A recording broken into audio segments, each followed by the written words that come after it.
This is Aliens and Artists, Part 1 of our conversation with Jim Semivan. I'm Stuart Davis. Jim worked for 25 years at the Central Intelligence Agency's Directorate of Operations, both overseas and domestically. He was a member of the CIA's Senior Intelligence Service. He also co-founded To the Stars Academy. He was a hippie, believe it or not, in his early days, and he is also an experiencer of contact with non-human entities, which we discuss at length among myriad other topics. It is a fascinating dialogue, which begins with his major contact event in the early 90s. I'm still reluctant, and as I stated on Coast to Coast, I'll give you the basic outline. I don't want to get into some of the particulars just yet. I have reasons for that, and they're mostly because I'm still working on this with some people, trying to determine exactly what happened and if there was things going on behind it that I wasn't aware of, say, 10 years ago that I might be aware of today. But I'd be more than happy to address it. It occurred in either 91 or 92. I'm not 100% sure. Back in those days, the abduction phenomena really started to begin in, I think, around the 70s, at least the modern, cases. And then they probably went up until the late 90s, and they still happen today, certainly. But I think between the 70s and the 90s, most often we see more of them happening in the late 80s and mid 90s to mid 90s, late 90s. And that seemed to be some kind of a crazy rush of these things happening. But now I woke up one morning and saw some entities, and I'll say that it clearly wasn't. I wasn't in any kind of a liminal state. I know very well what lucid dreaming, is, and what vivid dreams are, and I know all about riding the mare and things along those lines. This was nothing like it at all. I was not in a hypnagogic state. I was completely awake and saw what I saw. And they were really odd looking. They weren't grays, and they were a completely different type. When I described them to Colm Kelleher at one point, he named them for me. He called them the Bibendi, which is after Bibendum, the Michelin Man, because they had a similar kind of look. They weren't fattering like that, but they had a type of armor on them, black body armor. But it left some physical marks on both me and my wife, and my wife more so than me, although I had something significant, and then consequently some other physical. I don't want to say ailments, but physical residue over the years. And interestingly, I wasn't afraid, and neither was my wife. My wife doesn't remember any of this, by the way. It was all came with me, and there was a few distinct parts to it.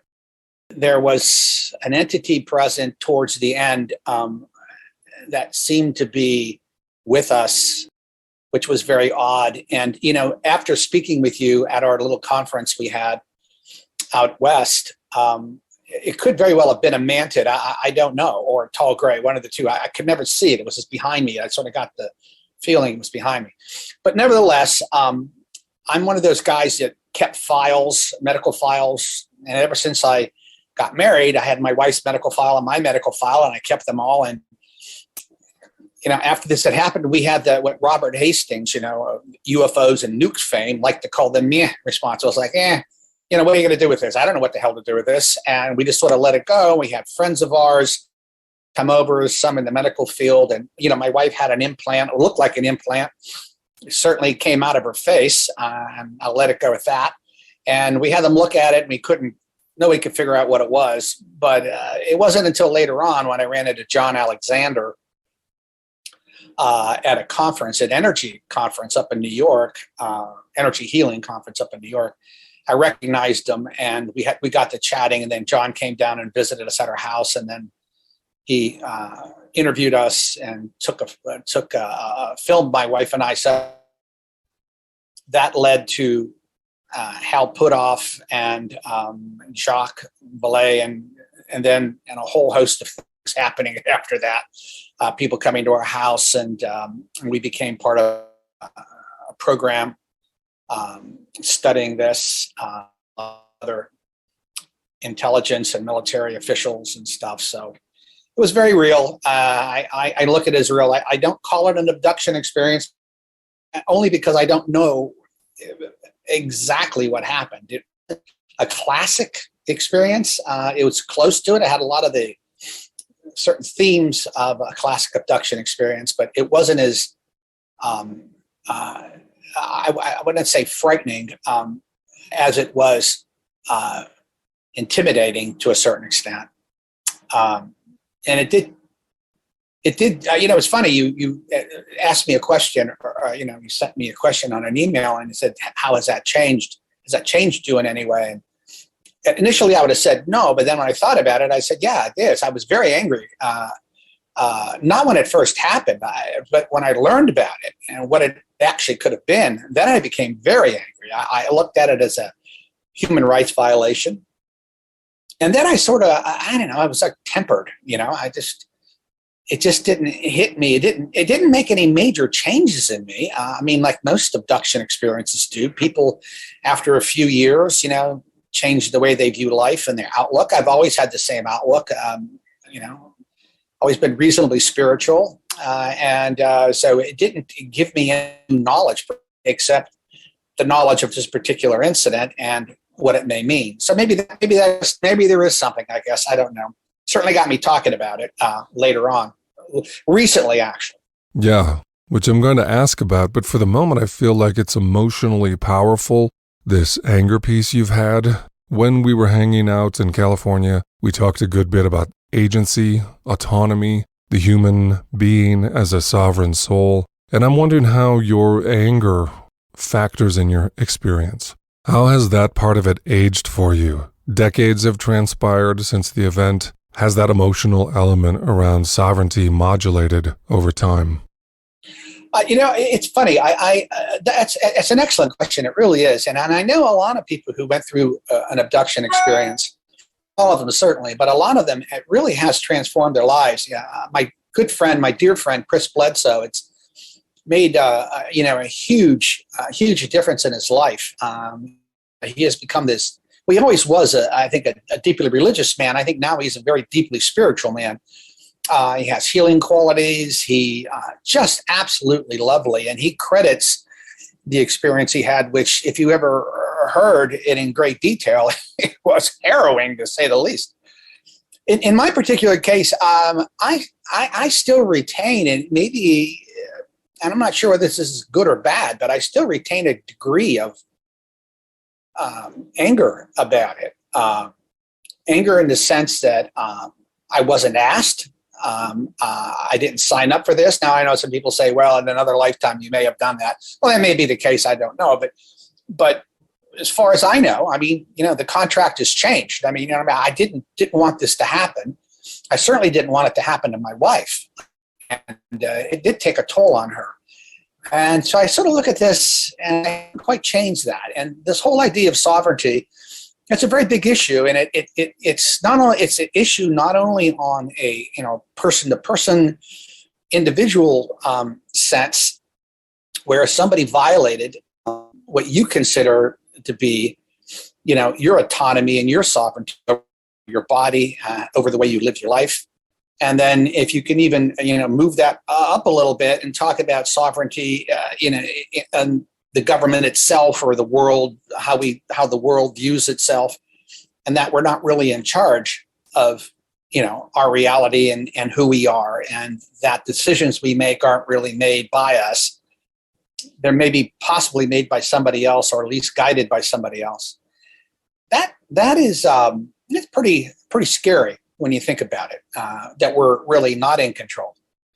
Now, if you can get a Zen mind about this and say, well, maybe that's our problem, that we think we're in control, we shouldn't be, and that we should just surrender, in the Eastern sense, surrender to this, or surrender to whatever this is. But then we have to assume that it's actually good. I'm not ready to make that assumption yet. It's powerful and momentous that you've been able to come forward and share this here and in the watershed moment on Coast to Coast with George Knapp.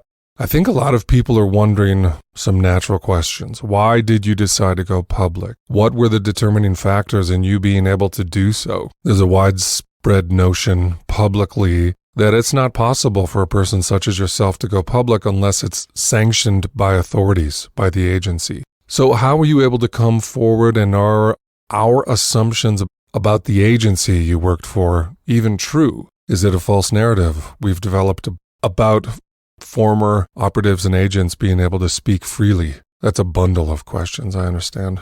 Yeah. I think they're really, really wonderful questions. First of all, just let me begin. I'll begin by saying I'm generally tend to be, a quiet guy. I'm a lot of fun when I'm around people, but generally speaking, I'm a quiet guy. And when the story broke on UAPs and we put that out, Chris Mellon and Lou Elizondo, they were doing did a fantastic job, and they're doing even a more fantastic job now getting us out there.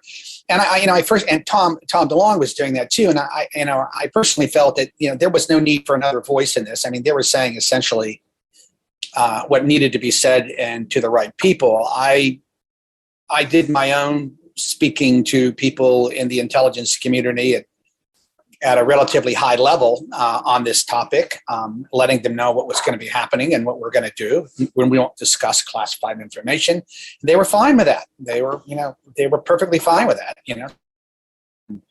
Let us know if we can help in any way, and fine. Now they can't to a certain extent, but it was also it wasn't until our California trip, and we were there with a group of people, small group of people.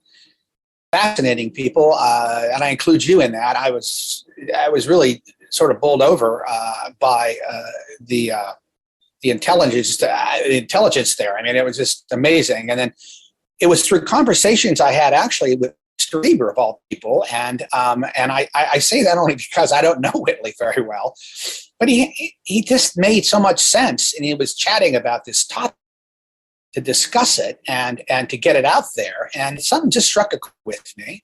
And then there were a lot of things you said that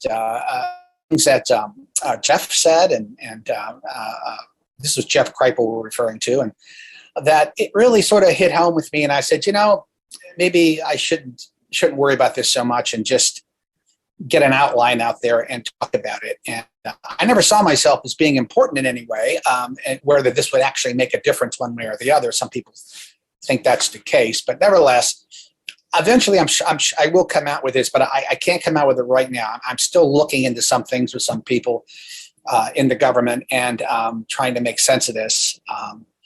But as far as the agent CIA goes and other three-letter agencies in the government, that they didn't know a thing about this while I worked there. A lot of people, we had an informal group of people in CIA and in DOD that did talk about this. I would share my story with some of them. But the agency in general, there was no interest in this whatsoever. I had no interest in telling anybody. I told a few senior people, but and there are the agency, trust me. One of the people you should have on your show, if you haven't already, I think it's John Ramirez. Talking to him tomorrow. He is wonderful. You will like this man. He is one of the brightest guys I've ever had the pleasure of knowing. He introduced himself to me a few months ago, and he's got a lot to say. I think a lot more than I do about this, particularly about the abduction stuff. He knows, his experience and my experiences were different in the agency. He was an analyst, a very senior analyst, and I was the sort of operations guy, and we lived in different worlds. And lived in the world, where they would, attend briefings, and you naturally run into things. My world was basically focused on spies and tradecraft and spycraft and things along those lines, where I didn't have that kind of an opportunity to mingle with some of the scientists and analysts that may or may not have been involved in this. And as I pointed out on Coast to Coast, I mean, there is no UFO at CIA. There's still a weird desk to a certain extent, but I can't get into what they go into. All I can say is some of the topics carriers are absolutely fascinating, but they're not necessarily involved with the phenomenon. Maybe in a peripheral way, but not really. I know of. That doesn't say there isn't some place it isn't doing it. I really don't know. The CIA operates on the need to know principle. Now, as far as CIA is concerned, once you leave CIA, you're only the only thing you have that you owe them, and rightfully so, is you sign an agreement when you join. You'll never discuss classified information or share that information to the public without their permission first. You can't talk to journalists and talk about CIA in any way without getting it cleared. Because I didn't want to go to CIA and say, "Hey, look, I'm into UFOs and I want to talk about this, that, and the other thing." But I did go back to them, numerous times. Said, "Look, I'm going to be on this particular show, and I am going to talk about this." And they would come back and say, "Fine." And John has done this himself, but the agency is fine about this. I mean, and the reason why is that they don't know where to go to ask. I mean, there isn't any place anybody knows about. I was sufficiently high enough in the agency where I would have had a decent idea if there was a place. But again, the agency is it's a very closed place. You don't have a need to know something. If somebody wants to talk to you about Chinese underwater warfare, you don't have an interest, or you don't. Your role or your job doesn't have anything to do with Chinese underwater warfare. Well, you're not going to know anything about Chinese underwater warfare unless what you read in the press. So that's how that's all set up. But no, I mean, the agency's actually, it's a really good place to work. It's very open. The environment's open. Everybody's on a first name basis, including from the director on down. It's collegial. People know not to cross lines. So having lunch with somebody from Russia House, and I don't ask them, what's going on, in Russia House. You just don't do that. And ask me the same thing, anything that I was doing, some high-tech operations and stuff. They would never ask me what I was up to operationally. And so that was sort of a given. And then the other given was you don't discuss politics. And that was sort of a no-no. And I think in my whole career, I never heard anybody discuss politics in CIA at any level. Now, friends, having lunch might talk about politics. Generally, you stayed away from that topic. You worked for the president, the National Security Council, and that was it.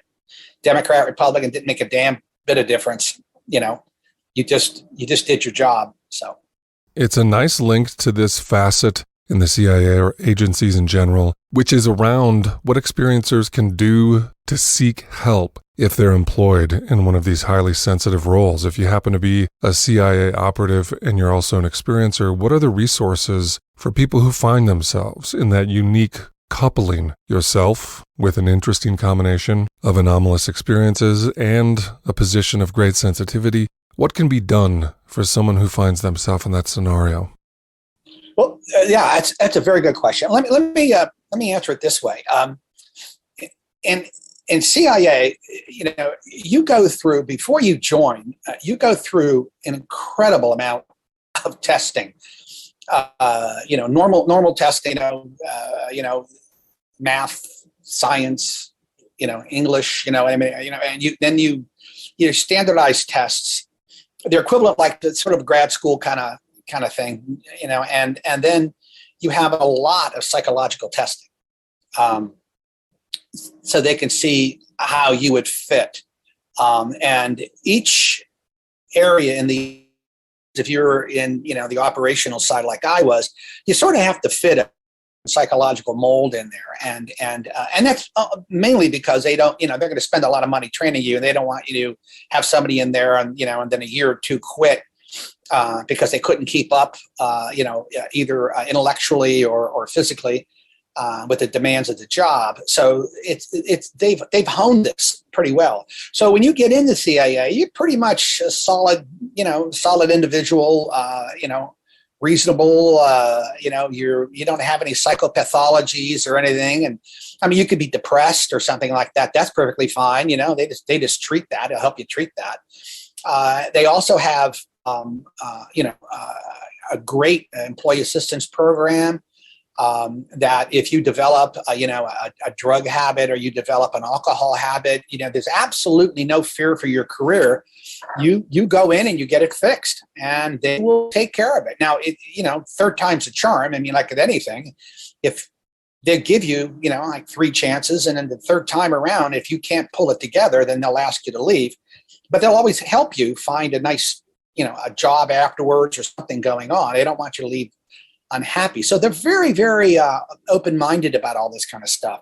Now, as far as, if I had an abduction experience and if it really bothered me, they wouldn't have anything to do with that unless it affected the job.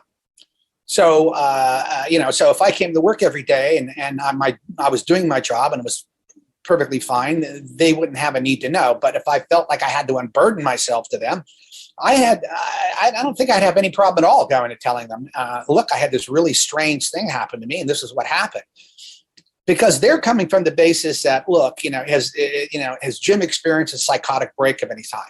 Well, they can tell right away whether I have. I mean, you would go with a psychiatrist or a therapist, and they would say, okay, nothing really happened here. He just had this very, very strange experience. So I think, like most psychiatrists and therapists, they would probably figure out, who you should who you should talk to about this. So what they usually do is they go find the person who specializes in this particular type of psychotherapy. They're actually okay. And so they're pretty open about it. Now, you could on about this. I think it'd be a great question for John, too, because John is an experiencer, and I'm not sure whether he explained it to his, to the agency or not, but that'd be a good question for John. He's very open about this. But no, I wouldn't have any problem at all if it had bothered me that much. I would have gone off to somebody on my own. But if I felt a need to unburden myself to the agency for some reason, I wouldn't feel like there'd be any kind of hurt to my career. As a matter of fact, going in there, it doesn't hurt your career at all. I mean, you should go into a place and say, look, I have a psychological issue, or I've developed neuroses and stuff. They understand you're a very stressful job. Doesn't affect your promotions. As a matter of fact, it's very confidential. No one knows about it unless, you're a harm to somebody. So that's so encouraging, because there's a prevailing sense that once inside the military or an agency, that the secrecy is so rampant, there's not a lot of latitude to seek help if such situations arise. But what you're describing is an open, receptive culture with viable paths for folks to seek a remedy to these experiences, even if they're in the strange territory. Is that fair? That's absolutely. I mean, it's like any other organization. I mean, you go out of your people fairly, and then turnover in CIA is very, very small. I mean, once you join, generally people tend to stay. It's a very, very difficult place to work in the sense that, there's a lot of very, very bright people, and and everybody wants to get promoted, everyone wants to move up the chain. But you're working with, everybody's in that 94 to 95 percentile. You know what I mean? So everybody's on that same level, and then there's some who are just golden girls and golden boys pretty quickly, and those are rare, but most of the people who work there are pretty bright. So and I found them to be very understanding, compassionate. I've had instances where people that worked for me had issues, mental health challenges that were brought on by all kinds of things, stress, trauma. There's a lot of trauma, alcohol, and you treat it with as much compassion as you possibly can, and then you go from there. And a lot of times, I think most times, it works out. Another area people project a lot onto is the degree to which there is an orchestration or lack of it among agencies. Can you paint us a picture of what your experience was around this issue of how connectivity operates or does not among the various agencies? That's another very good question. I would say pre 9/11, it wasn't very good. It could be better now too, but it wasn't very good or resistant. And the reason being that you yeah, for instance, you had the FBI that was started like in 1906 or something, and then all of a sudden CIA comes around in 1947. CIA has a charter to do some things in the U.S., and then the FBI doesn't like that, and then everybody's vying, for what they do. I mean, the FBI, does criminal law enforcement. CIA doesn't do that. We don't have anything to. We basically look at overseas. And CIA does have a domestic element, but it's mostly working with the FBI. But there was, before 9/11, there was I think you wouldn't say it's outright hostility, but it was just sort of a competitive environment in the military, and I think sometimes your mission overlap. And I think there would be, inter-service rivalries, just like there are inter-service rivalries within DOD. And they still continue to this day, but they're not, they're detrimental to a certain extent, but I don't think they're anywhere as near as bad as it used to be back in the, 60s, 70s, 80s, and 90s. But 9/11 taught everybody a lesson. And it took a while even after that, after 9/11, for people to really learn how to smooth over, some of the problems. And a new crop of people came in, the CIA, the FBI. It has helped considerably. They work together about as smoothly as I've ever seen. Now we have a director of national intelligence, and they have the National Counterterrorism Center there, the National Counterintelligence Center, or whatever it's called, and then there's counterproliferation thing going on. So they have these kind of things where they bring in people from all different areas, and they all talk, and I think it's worked out very, very well in that regard. And so no, there's I think a lot more camaraderie now. There's a lot more collegiality now. That said, there are still some rivalries. I mean, there's, when you're dealing with information like sources and methods, you have a spy or you have a satellite or something that's picking up information, and you have to be very, very careful who you share that with. So sometimes you only share it with certain people that have top secret clearances as opposed to secret clearances. So sometimes there's a little animosity there. Why can't everybody know all that? But again, it goes back to need to know. I mean, although secrecy in general has gotten completely out of hand. And I think there was an article in the Washington Post just a couple of weeks ago talking about this again. And it was brought about by the internet. The idea that when you were, writing things up on your machine, you have a classified machine in front of you, and most people will just hit secret and off it goes. And it could be just, hey, when you meet me for lunch, you know what I mean? It's not secret. And then it goes into this giant repository, and we're just getting, terabytes of information constantly that's classified. A lot of it doesn't need to be. And the agency has done, I thought, a pretty good job, and a lot of other agencies have done a pretty good job trying to declassify this stuff, but it's overwhelming. And that stems from not having enough money to update systems, update these systems, and to get it done quickly. And I don't know if Congress is going to allocate money to that, but I have a friend of mine who runs the program for that, oversees all classification in the government. And he's told me that story numerous times. It's just they're overwhelmed by the amount of classified data. And it's not all of it is that classified, and a lot of it could be easily declassified. It's just getting to it. And that's hard to do because it just takes a lot of money, and the software and the hardware that we currently have is woefully outdated to do that.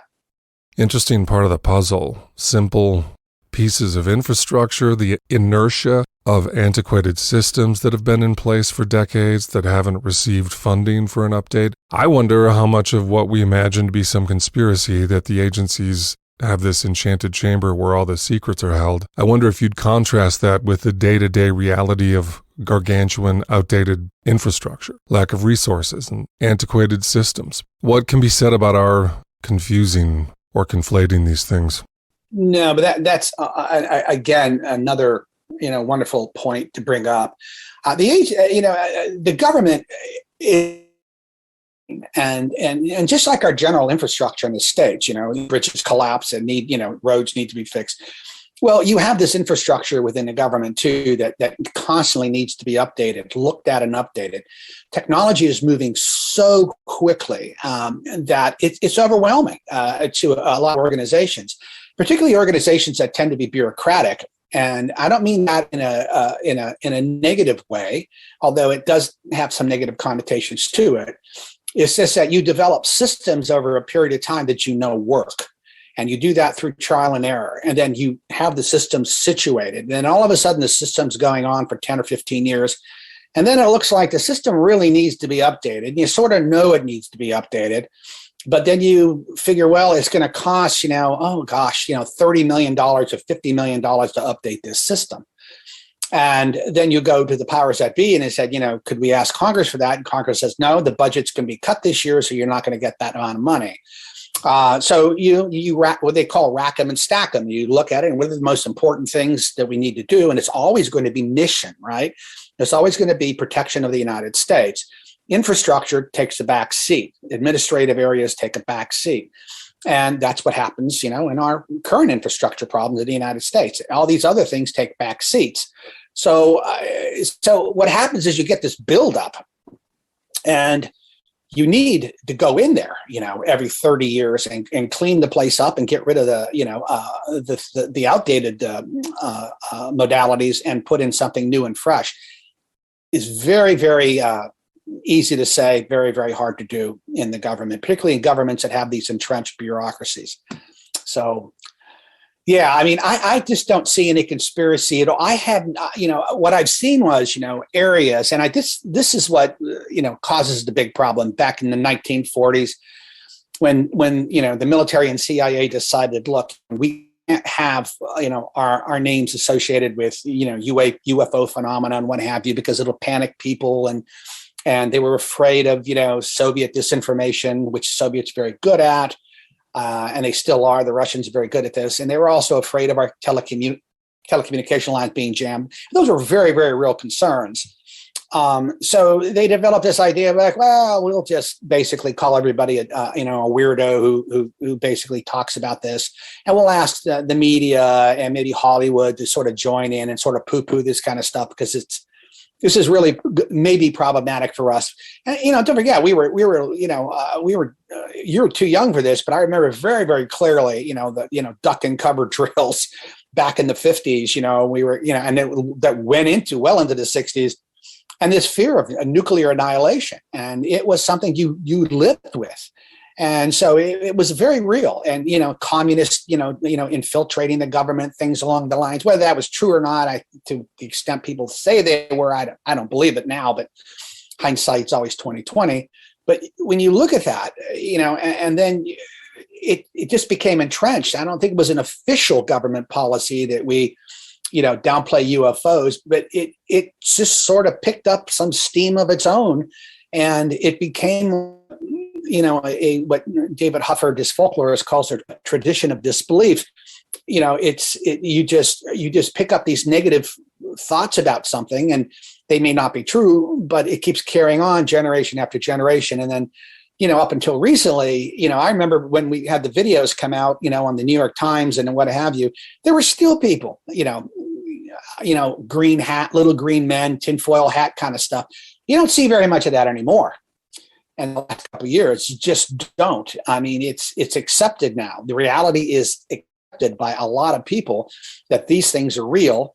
These UAPs are real, and the phenomenon is real. And I think you'd really have to be something of a Luddite not to believe that, or you just don't know the literature at all. So conspiracy, I don't know.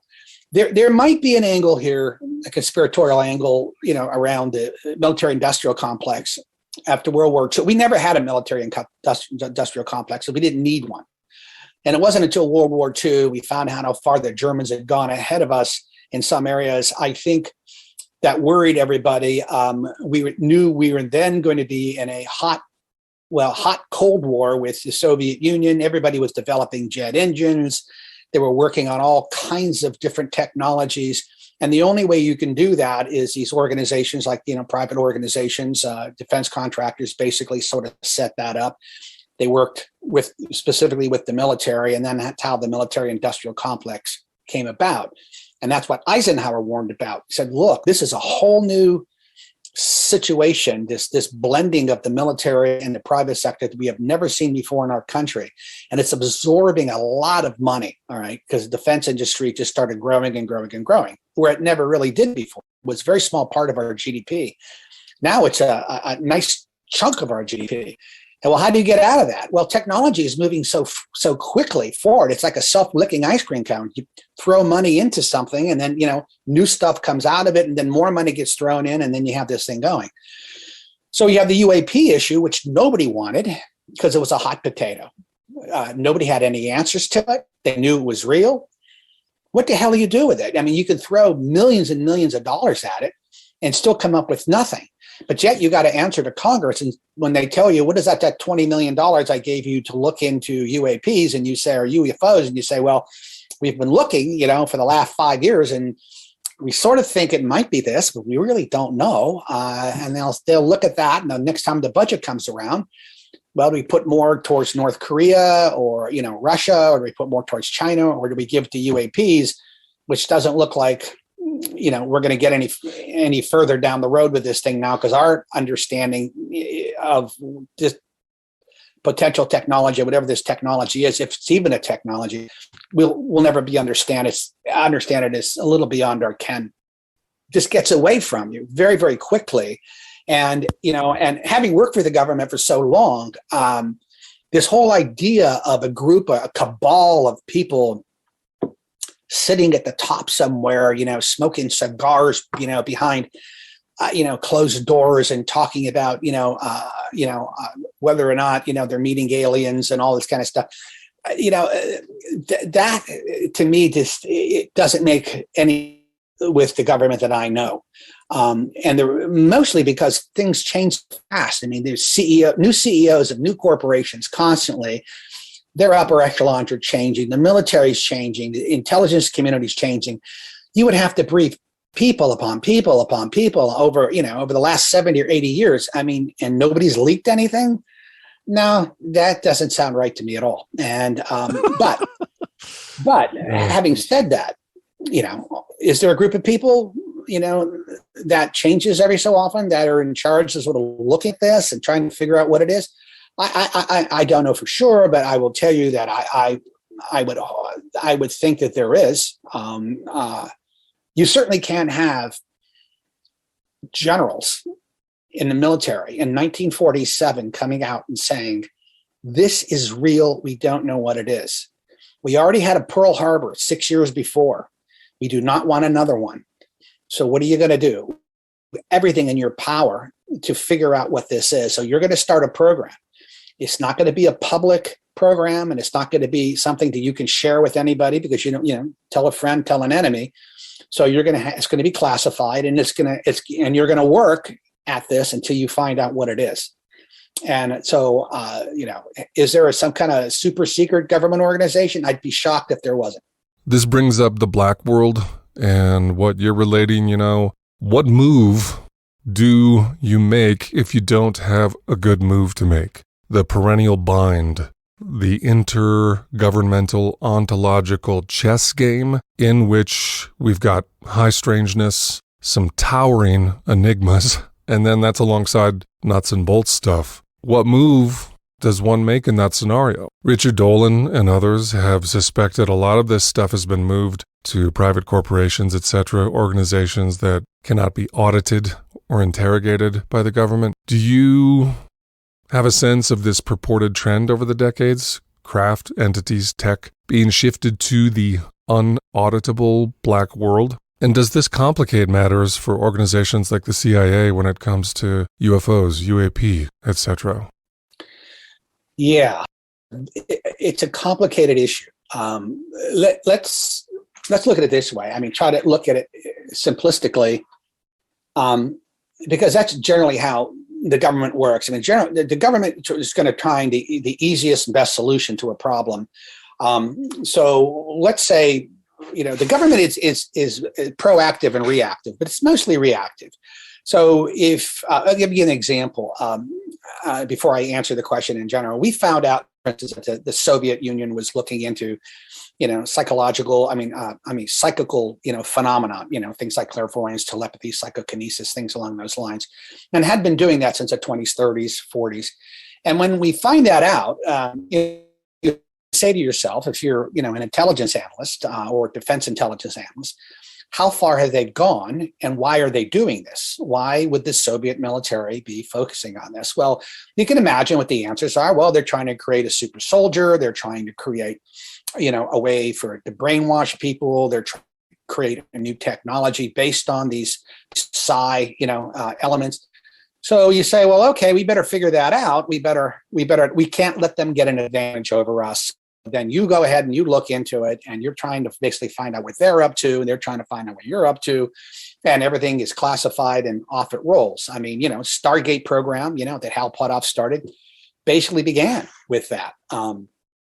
Why were the Russians using, psychic phenomena and, they're going out on their silver cords and doing their version of remote viewing, but we had to do that too. Was there an intelligence value to that? Was there any way you can militarize that or weaponize that? Because if that's what they're doing, then we have to have we have to counter that in some form or fashion. And that's generally how the military works and how the intelligence mind works. So you look at the idea of UFOs and UAPs, and you say to yourself, well, okay, here's this phenomena that's showing up. We absolutely know nothing about it, nothing at all. And now we also know that, well, okay, a lot of people reporting contactee, they're reporting there were contactees with, aliens and different types of alien beings. And you're looking at that and you're going, okay, do we give that any credibility? Well, maybe yes, maybe no. Is that Russian? Because at the time, or Soviet is at the time, China wasn't in the picture really. So you're looking at it, is that Soviet? Is that possibly, are they landing people here or something? So you have to look at that. And then to the idea that if you're looking at UAP and you're a really good engineer and you're working for a defense contractor, one of the first things you're going to say to yourself is, can I build that? Would it be possible for me to build that? And that's exactly the same thing that the Russians and the Chinese and everybody else are saying. Could we actually do something with this technology? We don't understand it at all, but can we glean enough information that we can actually do something different? We can't make our craft invisible, but maybe we can put stealth qualities. Maybe we can change the different type of, a fabric we use and the materials use on aircraft to make them, less the ability to absorb radar as opposed to reflecting. So you're in this, you get into this race, right? And so you have this, and the Russians want to know what you're doing along these lines, and you want to know what they're doing along these lines. So you have to protect that. And I think what happens is the military hands that off to private contractors because it's a long, arduous process, and they'll say, make as much hay as you can out of this. Maybe they have, materials or what have you, and the defense contractors go in there. So they really can't come out with anything. They can't talk about it publicly. A lot of research is then being done. The classified research is being done on that. They may get to a point where they discovered something, but is it something you can announce? And most of the time, the answer is no. And I think what is you then can get the public who sees, experiences all this on their own. Nothing to do with the military. They're actually witnessing these things, and they're having experiences and contact experiences with these things. And they're looking at the government and they're saying to the government, well, tell us, you must know something. I think the government is afraid because they don't know anything. And it's not a hit on them. It's how the hell can they possibly know something that's orders of magnitude greater than anything we have on this earth? We can't explain whether it's this phenomenon is extraterrestrial. We can't explain whether it's interdimensional, whether it's ultra terrestrial, whether it's a form of reality that we're living in, that we're just now, our little brains, are allowing some of it to filter in. Maybe, for most people, this stuff wasn't filtering in before. There is no there. There's no way to explain this in any way, shape, or form. It was like when the Stargate program was working, it was very successful. Not all the time. Some remote viewers were excellent, 70, 80% credibility. Some of them maybe 10 or 20%, but we were never, ever able to identify the science behind what that is. And there's the other problem. It's these kind of things tend to be unpredictable, and they tend to be, unreliable at the same time. So those are the two basic foundations of science. So they don't really fit into science, right? Now they fit into quantum mechanics a little bit, but when you think about the fact that we don't have an ontology to discuss this, we don't have a lexicon, a common lexicon where we can actually engage people on this topic and discuss it.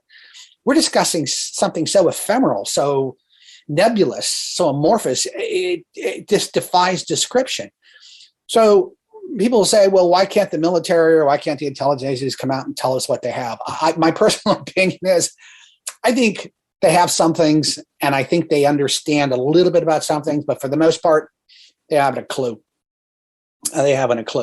Now, think about that, what that means for the sovereignty issue. You now have the United States government telling you, well, they don't tell you actually, and I think they're, not ashamed. I think they just don't want to say it. We can't defend against this because we don't understand it.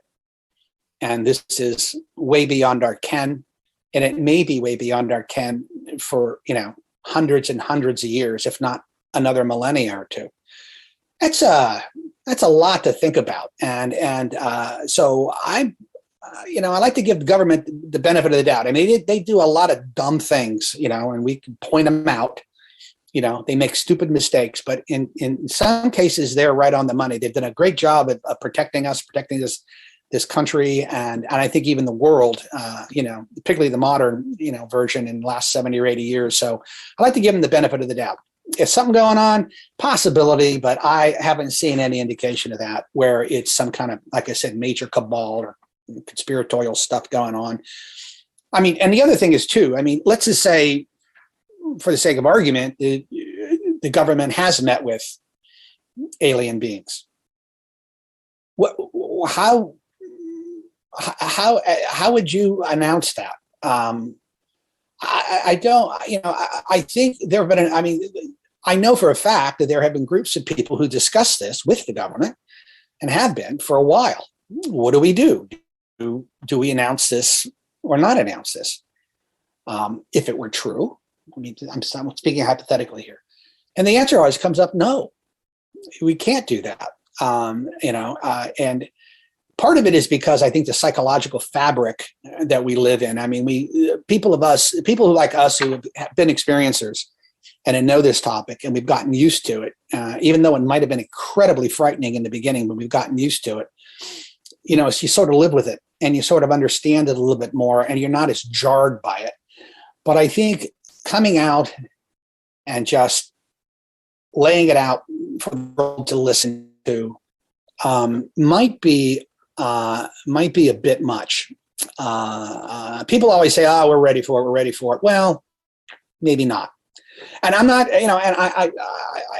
I'm agnostic on this issue. This is something that TTSA, when we first formed, we talked about this a lot.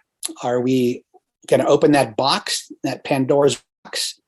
And we've had a couple people that we were very close to in the government tell us, do you really want to open this up? Do you really want to scare kids? Little kids, you have this whole system set up now with, religious system set up, a social network set up, and all of a sudden you're going to throw this thing into it, which is the biggest story of the millennia, and you have absolutely no way to explain it, and you're going to dump it into everybody's lap, and you're going to expect them to do what? Thank you, and say, thank you very much, I appreciate your honesty. And then everybody's basically losing it, or they're going to their churches or synagogues and saying, what do we do now? Right? Therein lies the crux of this multi-dimensional riddle. our timeline versus whatever timeline this non-human intelligence is on. We seem thus far to have had the luxury of working our own timeline, but I couldn't agree more that bureaucracy was never intended to metabolize high strangeness, for instance, and there's just a radical disjunction that can't be resolved between those two. But if we could circle back to the conundrum, which is when we don't have a good move to make, what's our move? Specifically, the wild card being how and when this non-human intelligence aligns with or separates from our preferences as to how and when this stuff is disclosed or revealed. Do you have feelings on that wild card?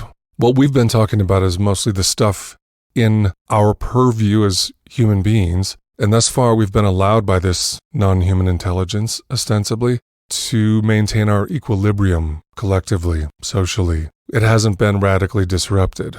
But the non-human intelligence discloses itself when and how it sees fit, to whom it sees fit, with impunity. How do you feel about that piece? This non-human intelligence which has the resources and wherewithal, should it choose, to upend our entire consensus reality, and yet it has not done so heretofore. How do you feel about that part? Absolutely beautifully. If you took 1,000 people randomly and asked them to write their top 20 concerns they have in life right now, just for them, I would seriously doubt you would get more than 5% of the people putting UAPs, the phenomena, on that list. And if it was, it would be very low on that list. In other words, it wouldn't even rank in the top 10. So I think what's happening is, we, again, because we deal with this almost on a daily basis, we tend to think that this is a major issue. It is to a certain extent, but I guarantee you, most people don't think about this at all during their day. They get up in the morning, they have their morning ablutions, they go to work, they come home, they got kids, they're worried about money in the bank, they got all kinds of issues. This is the last thing on their plate. Now, and when you throw something like this, if you were to throw something like this out, and all you're throwing, and that all you're throwing out is a big pile of nothing, it's like, this is what we know about it. It doesn't amount to a hill of beans. And and knowing that it full well can have 99% of this you don't know about, and you don't know the power or the control it might have, then you got some very, very big issues. So that's when Jacques Vallée calls it a control mechanism. It does have the ability to control how we view ourselves, how we view our planet, our neighbors, and what have you, both culturally, politically, sociologically. It's a huge deal in thinking about. So, and then I've made this point before with the phenomenon, and it's not helping. It seems to speak to us in symbols, and it seems to be inordinately complex, deliberately so. It's absurd, no sense whatsoever. I mean, when I think about these, and I include myself in trying to explain that to somebody. It's extraordinarily difficult, and the problem is you're walking around and you are like a wounded warrior, right? I mean, you went through this battle, this initiation, right? Which, if you wanted to compare it to, a Greek or Roman initiation from the old mystery schools and stuff, but it is initiation, and you've gone through this hell, and some of them have not come out of that hell yet, and then some of them have and transformed beautifully. But nevertheless, it alters you, and it's the rest of your life. You can't put it in a box someplace and walk away from it. So you're sort of there. But where is the phenomenon when you need it? Why isn't something coming down? Why isn't something tapping us on the head and saying, well, this is what it's really about? It's not doing that, which leads me to think that it's operating. It operates on a level that we don't or would not recognize. There's no morality here. There's no ethics here. There's no morality. There's nothing here. This is just something so completely alien, to use the term, that it can't relate to us, or it doesn't think very much of us. One of the things, or we just don't have the brain power to basically understand this in any kind of way that would make us feel satiate. You know what I mean? That would make us feel good or whole, or feel like this is part of that great chain of humanity. You know, that old medieval concept. You know, where you know we get the love to God. You know what I mean? And man's right up there, then the angels. Well, where the hell does this fit in? You know, I don't know where this fits in. And that's very discombobulating. That is, and I think that's really what the problem is. The problem is you start talking about this, people start paying attention to this, and they're trying to fit it in. They're trying to fit it in their landscape. And people are generally very orderly. They like an orderly universe. They like a Newtonian universe. They don't like a quantum universe. They're not used to that yet.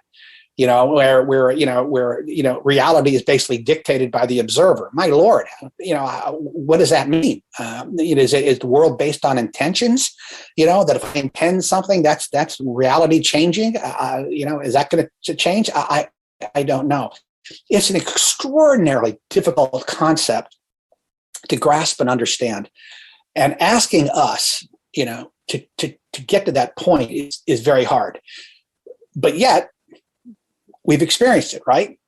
You've experienced it. You have a whole group of people who's experienced it, and they're left with really little direction about where they're supposed to go, except for their own inner strength or their own inner guide, you know, that is telling them, okay, this is how you basically matriculate this. This is how you work through this. That's hard. That's a hard thing to do. And you know, I don't feel sympathetic towards it. I guess my empathy goes out because it's not something that's easy to deal with. Right in the guts of the matter here, just purely intuitively, do you feel the transrational, enigmatic aspects of these phenomena may be attempting to act on humanity as a developmental driver? A teleological, there is a point to this, not one we comprehend yet, but let's say there would be a desired outcome in this scenario, perhaps unrecognizably exotic to our current developmental stations, but nonetheless, there's an intention shaping our evolution. That's scenario one. Or scenario two is the chasm between anthropomorphic to non-anthropomorphic consciousness, sentience, too vast for us to cognize or bridge. Do those make sense as parts of a question? It certainly does. And the answer is yes to both. To both sides. I mean, you know, we always look at this phenomenon, you know, anthropomorphically, right? We always look at it through human eyes. It's like the astrophysicists just say, well, it's impossible, you know, to traverse, you know, the universe. You can't go faster than the speed of light and all this kind of stuff. And aliens would have to, you know, it's like you look at them. 20th century physics, that's the case. But what if this is 26th century physics we're talking about? You know, yeah, they probably can do that. And so anytime you try to do that from our point of view, from a human point of view, you're going to run into all kinds of problems. And so what you're left with is a big question mark. You know, is this a control mechanism? You know, are these entities or whatever they are, this cosmic force, or whatever you want to call it, this phenomenon, is it a form of of God, or I would say God in the larger context? Is it basically directing traffic for the human race, you know, for whatever reason? All right. Or is it a part of consciousness? Because when you think about it, you know, we're all conscious beings. We don't know what consciousness is. I don't believe it's brain-based. I believe that it's sort of, you know, non-brain-based. But if consciousness sort of runs the universe here and is this one big thing, we're all sort of connected, right? We're all these energy patterns, according to quantum mechanics. You know, this force may keep us all together, but nevertheless, we're just energy fields. But if we're all fields, the entities or the phenomenon must be energy fields also. So we're part of that in some strange way, but it's a part of that we don't understand yet or don't recognize. And maybe it's because of our brain, our filtering system is just not capable of being that aware. I mean, when we get into a car and we're driving down the highway at 75 miles an hour, there are literally thousands of things happening in our body at any given time. It's, you're breathing, the blood's going in and out of your arteries, nerves or synapses are firing, neurons are firing in your brain. You're seeing all kinds of things through your eyes, your optic nerve, or picking up other cars, the surroundings around you. And none of that is conscious, right? You're not conscious of any of that, because if you were, you'd probably lose your mind. The brain basically says, I'm only focusing on one thing here. That's getting down this road without killing, not running 3,000 pounds of metal into another 3,000 pounds of metal. That's what it's focusing on you doing and getting to a certain place. But it won't allow anything else in. Well, maybe that's what's going on, that we're not allowed, or our brain won't allow for us to take in awareness with a capital A, everything. I mean, back when I was growing up, I was in the 60s. I was a hippie, believe it or not, pierced ears, tattoos, long hair, and all this kind of stuff. And the whole big thing was then is becoming more aware, and becoming more aware was just of your environment. You're sitting at a table. Well, where did the table come from? Well, it's made out of wood, but it's also an energy pattern. It's just a bunch of spinning electrons and molecules that's sitting in front of me. And even though it's inanimate, it really isn't inanimate. It's movement. It's made up of these things, and I'm touching it and I'm interacting with it in some way. Well, is the phenomena part of that too? And is it trying to tell us something? Are we going through a learning experience with it? I will say it's not doing that great of a job, because it sort of pisses me off when you think about it. You give me just different. People have died, over this, because the phenomenon isn't necessarily all good. There are terrible things that happen to people who have these experiences. I'm talking about the hitchhiker syndrome, things along those lines. It's not, I wouldn't say the majority, but there's a certain minority of people that have an extremely difficult time with this. We met one in our little group, and it's constant. And so things going on, and I can't wrap my arms around it. I wish, we had some kind of a stable understanding of it, but I think we're going to have to be left with, what John Mack basically said. I think when you're talking about abductions, he said, well, the most we can do is say it's a mystery. And I said, I think this is as far as we ought to go with that, because once you start getting into interpretation and what have you, and in speculation, I mean, they're nice stories, but they're just stories. They're narratives in the end. So I guess individually we're left with this to deal with this ourselves. And then, which is so important with the experiencer group, you take these individual, experiences and you blend them and you put them together with other experiences, and you look for patterns, and you also try to, reinforce the other person that A, they're not alone, and B, yes, indeed, this happens. I had an email from a person who was terribly distraught. He said to me, he's having these experiences, and he told his wife and his son, and he just didn't know what to make it. It was like, well, am I crazy? Am I crazy? Now, I didn't know whether he was pulling my leg. I don't think he was. Then I went back and said, no, you're not. Actually, I suggested he join your group. I said, because there's safety in numbers, and not that I'm saying that there's any kind of thing you have to fear. I mean, I don't think this is existential. Oh my God, we would be in a really bad shape. They do walk into this sometimes, particularly the skinwalk. You walk into this and you don't realize what you're walking into, and then this thing attaches itself, and it might not be evil. It just might be, completely agnostic or apathetic, or even insouciant, where which actually has it knows what it's doing, but it doesn't give a damn. And there. And so when people come up to me and they say, "Oh, is the government hiding something?" Well, and part of me would say, "Gee, I hope the hell they don't get into this, because I don't want to know." I mean, I don't want to know that they don't know. I don't want to know that my military and my intelligence agencies can't help me with this, because if they can't help me, where the hell do I go to? My pastors, or my priests, or my rabbis, or my imams can't help me either. Okay, what about my philosophers? Well, I doubt that too. Well, who do you go to? Who do you go to? I'd vote for you, Stu. I'd go to you. That's the first place I'd go. Be sure to catch part 2 of our conversation with Jim Semivan. For more information on Jim, check the show notes. I am that star most dreaded by the wise, for they are drawn against their will to me. Yet read in my procession through the skies the doom of orthodox Sophrosyne. I shall discard their major preservation, all that they know so long as no one asks. I shall deprive them of their minor tasks.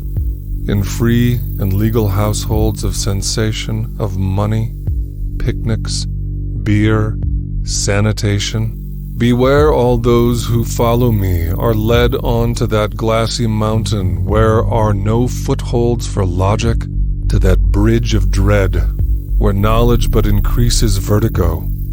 Those who pursue me take a twisting lane to find themselves immediately alone, with savage water of unfeeling stone, in labyrinths where they must entertain confusion, cripples, tigers, thunder, pain. The first wise man, to break down her defenses and profit from the vision that plain men can predict through an ascesis of their senses. In with rack and screw I put nature through a thorough inquisition, but she was so afraid that if I were disappointed, I should hurt her more, that her answers were disjointed. I did, I didn't, I will, I won't. She is just as big a liar, in fact, as we are. To discover how to be truthful now is the reason I follow this star. The second wise man. My faith that in time's constant flow lay real assurance broke down on this analysis. At any given instant, all solids dissolve, no wheels revolve, and facts have no endurance. And who knows if it is by design or pure inadvertence that the present destroys its inherited self-importance. With envy, terror, rage, regret, we anticipate or remember but never are. To discover how to be living now is the reason I follow the star. The third wise man. Observing how myopic is the Venus of the Soma, the concept ought would make, I thought our passions philanthropic and rectify in the sensual eye both lens flare and lens coma, but arriving at the greatest good by introspection. In counting the greater number left no time for affection, laughter, kisses, squeezing, smiles, and I learned why the learned are as despised as they are. To discover how to be loving now is the reason I follow this star. The three wise men. The weather has been awful. The countryside is dreary. Marsh, jungle, rock, and echoes mock, calling our hope unlawful. But a silly song can help along. Yours ever and sincerely. At least we know for certain that we are three old sinners, that this journey is much too long, and that we want our dinners, and miss our wives, our books, our dogs, but have only the vaguest idea why we are what we are. To discover how to be human now is the reason we follow this star.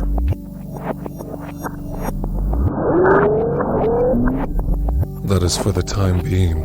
A Christmas oratorio by W.H. Auden, and for reasons I believe would be evident, feels like it bears some relevance to the topics at hand on this show. Nicely done, W.H. Aliens and Artists is brought to you by the Liminal Muse, offering one-on-one work with me, Stuart Davis. Sessions include transpersonal hypnotherapy, contemplative practices, and creativity as a spiritual path. Click the link in the show notes to book a session. Also, the Experiencer Group, a private membership site for experiencers of anomalous phenomena including near-death, lucid dreaming, psi, mediumship, contact with non-human entities, and much more. Click the link in the show notes to become a member. And of course, above and beyond all, patrons and plussers. Yes, you save me. If you like the show, become a patron or a pluser by clicking the link at the show notes. You get tons of exclusive content, entire episodes just for you, years worth of TV, film, comedy, music that's on my Patreon. It is a mountain of material. A lot of new projects coming up this year, which will always be rolled out first for patrons and often for them alone. What's it feel like to be a patron or a pluser? Enchanted Patreon. Sensual patrons. Passionate StuartDavis.com. Love Patreon sex patrons. Fleshly StuartDavis.com. Enlightenment Patreon. Carnal patrons. Naked Patreon. Nude StuartDavis.com. Peace Patreon. Fulfillment patrons. Insight StuartDavis.com. Manhood Patreon. Womanliness patrons. Erotic StuartDavis.com. Heavy petting Patreon. Non-duality patron. Chasm, spasm, orgasm. That's true. StuartDavis.com.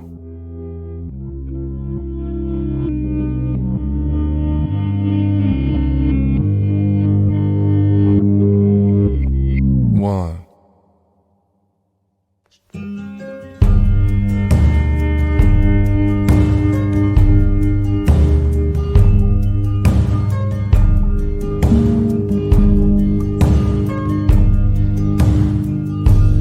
God is spirit.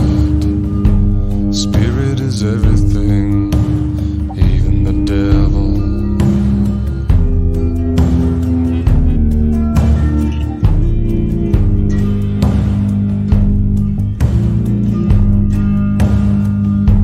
Hell is fear.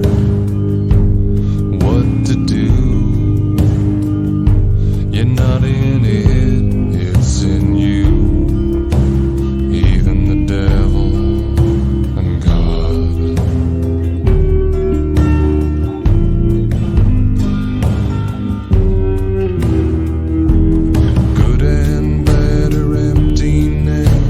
Opposites are all the same. Even the devil and God.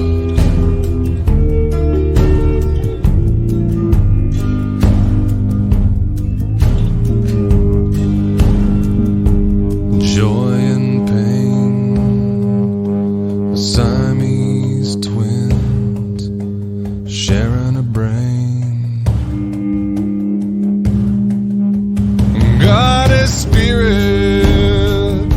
Spirit is everything.